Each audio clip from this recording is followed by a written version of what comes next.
Asubían dos personas en un ascensor y fa uno de los dos. Digo, oiga, ¿usted se ha tirado un pedo? Digo, ¿y usted? Digo, yo no. Digo, entonces, ¿para qué pregunta, gilipollas? Ahí, nada, prohibido. Llega una señora a una droguería y le digo al droguero, por favor, ¿me dará una botella de lejía? Y digo el droguero, concentrada y falagachí. Por favor, ¿me dará una botella de lejía? Prohibido.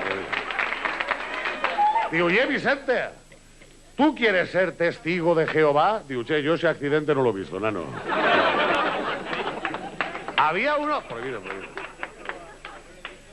Había uno que estaba... Parecía que estaba medio trastornado. Y le dice a una chavala que estaba buenísima, ¿tú quieres que juguemos a juego de damagia? Digo, ¿y eso cómo se juega? Digo, yo te echo unos polvitos y desaparezco.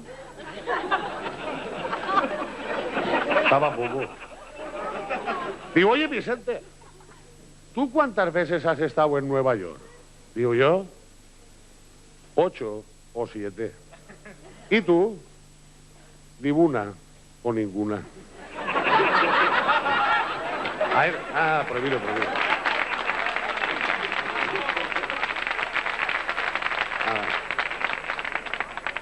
Estaba uno en la puertecita de su casa, vivía en un bajo y pasa un amigacho por ahí y dice, che, Vicente, eso, pasa y verás a mi chiquillo tocar el violín. Y pasa el tío para adentro y digo, cague la mar, enhorabuena tú, parece Velázquez. Digo, che, que Velázquez era pintor, no tocaba el violín, digo, ni el idiota de tu hijo tampoco. Lo único que me queda por decir en una noche tan señalada es que me alegro mucho que en el especial de Falla se hayan acordado de mí. ¡Hala! Dios, bonico. Dios,